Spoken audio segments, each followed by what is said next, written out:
Hi everyone, welcome back. It's Moa, aka Swedish Whiskey Girl, and today I'm going to review something I've been longing to try again for such a long time. This is Lagavulin 16. It has a 43% ABV. It is a distillery on the island of Islay, and this one I have kind of a personal connection to. My dad absolutely loves Lagavulin. His drink of choice is the Lagavulin Distillers Edition, which has the addition of PX maturation. This here is the 16-year-old, so it has whiskey that's been maturing for at least 16 years. You don't see that many core release expressions from Lagavulin, but it's definitely one that is very, very popular with people. And it's, I really hope I can go to Islay soon. I heard that they have cancelled Vigil for this year as well, or they're making it virtual. So last year I did a whole week as kind of my virtual Vigil and reviewed a whiskey from each distillery, and I'm hoping to be able to do so again, but I need your help. What drams do I do? Preferably things I haven't done before, but I know it's tricky to find things from, for example, Lagavulin. So I am already planning for that, so please let me know which ones you'd like to see. It's one for each distillery. It can be independent bottling as well if you're curious about that, so let me know in the comments here below. But yes, back to Lagavulin. This does seem to be a very classic dram, and I do hope I can go to visit the distillery one day. It is owned by Diageo as well, which is the second, together with Kalila, on Islay to be owned by Diageo. And like I said, my dad's favourite, but he tends to like the Distillers Edition. It's a little bit sweeter, richer, and as soon as I go to Sweden and visit my parents, I will do a review from my dad's leather armchair next to his wooden bar. I have to be super nice to him and ask super nicely. I think I can get a dram of it. And maybe something else in his cupboard. Maybe I should do a little what's in my dad's whiskey cupboard video. So I'm looking forward to that. Also because it's now been a year since I was in Sweden, and I really want to go back and see my friends and family, but I know a lot of people are in the same situation. So fingers crossed we get to get a little bit more normalcy and a little bit of travel soon. In the meantime, we'll drink some drams. This sells at about £60, I believe. And let's have a look on the nose.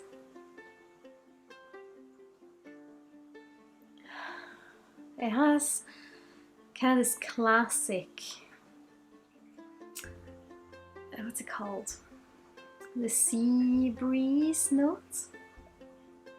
Almost a bit vegetable-ness as well. Like iceberg lettuce with salt. It doesn't sound lovely, but it's that kind of sea breeze. And I wonder if it's that kind of almost seaweedy thing, but I think I don't eat seaweed that often, so I think of iceberg lettuce because that's that kind of green, fresh vegetable notes.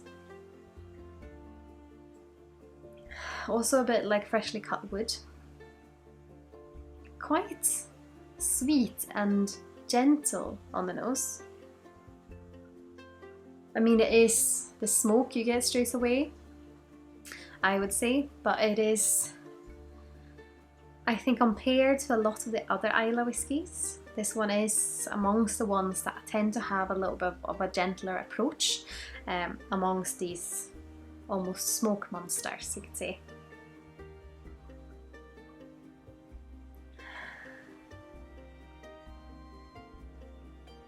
Yeah, a little bit vegetable, a little bit of sea breeze, that freshly cut wood. Almost a touch of a molasses sweetness. But let's have a taste. Sláinte.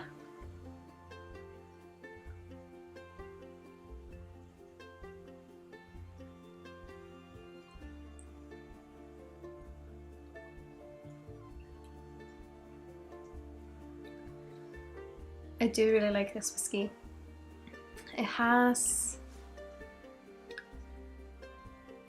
It is interesting because I just had my first cup of Lapsang tea. I think that's how you say it, I'm not sure.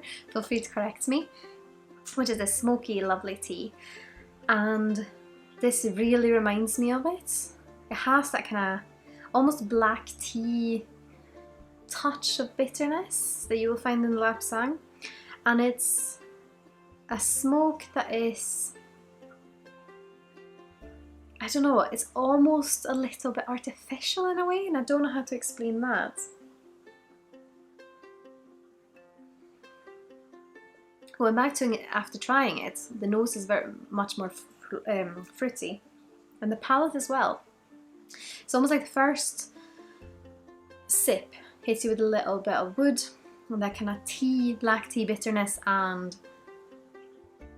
smoke. But saying that out loud, it doesn't sound like I'm experiencing it, because it's a lot softer and gentler than those three things together might sound like. And now on the second sip, it's so much fruitier. Just trying to find what a fruitiness it is. I think pears and charred pineapple probably, because it's like a sweet, thicker sensation of fruit. So it's maybe something cooked.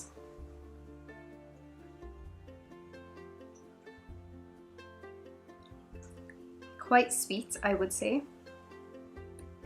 Yeah, pears and pineapples, don't think that's far off. The smokiness is still there, but I think it came out to say hi, and then it just took a little step back to allow the other aromas to come out. I am also, and I feel like I have to say this in every video when I try a peated whiskey, I am also sometimes known to be very peat blind. So if I say, oh, it's very fruity, it might be that if you're not used to the smoke, or if you're not peat blind, then you might feel the smoke very much more amped up. But it's one of those things that depending on the mood, sometimes you get different things. And today I definitely get a lot more of that fruitiness. It's almost like a fruity whiskey that's quite thick in the fruitiness, that you then put some Lapsang tea into to just give it a touch of that different character. But they're very, very well entwined, I would say. There's not any separation between them. Sometimes I feel like flavors can have gaps between them, because you experience one and then there's a little gap and then you try something else. But all these come at the same time. It's just that there are various levels of volume in them, if that makes sense.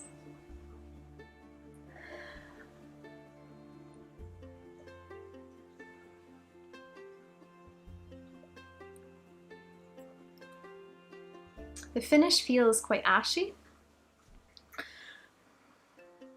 but it's tricky because it makes me think of ash, but it also makes me think of that other thing, the thing that I'm almost recognizing as artificial, because it almost feels a bit oily. But it tastes a bit like ash, but then it's very, very juicy, and that oily sensation comes out, and then it's more like the tea. So it's the flavour of actual black tea, and then that smokiness, which is probably what I think of Lapsang to start with. But it's, I wonder if you can make a nice Lapsang cocktail with Lagavulin perhaps. Maybe I should save this little sample that I have left and bring it to Sweden so I can try it next to the Distiller's Edition. Because the Distiller's Edition isn't an age statement. But from memory, it's just this kind of dessert, smoky dessert, I guess, because of the PX.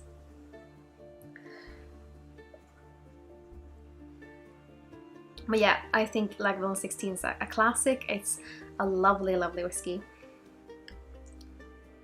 And trust me on this, if you like cheese, applewood smoked cheddar with this is one of the best whiskey pairings I ever tried in my life. So do yourself a favour, go find some smoky cheese, try it with this. Take a sip of the whiskey, really, really taste it, really kind of indulge in it, and then you try the cheese, really, really taste the cheese, and then you have another sip of the whiskey. Chef's kiss. But yes, I'd love to hear your opinion. Do you like Lagavulin 16? I know I've already had some comment recently actually about Lagavulin 16. Some find it too sweet, some people have it as their favourite, so I'd love to hear your opinion in the comments below. And of course, if you do want to support me and my channel, I'd be absolutely thrilled if you consider using my affiliate links the next time you're shopping with either Master Malt Whisky Exchange or the Scotch Malt Whisky Society. All those links are in the description here below. And if you don't know how they work, when you make a purchase through that link, I might get a little percentage of that without costing you anything. And of course, if you're curious about my other social channels, I have linked them in the description here below as well. And if you're new here, welcome.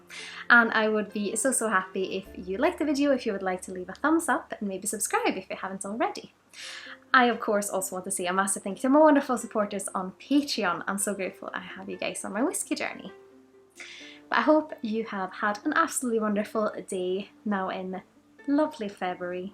Sláinte Skål.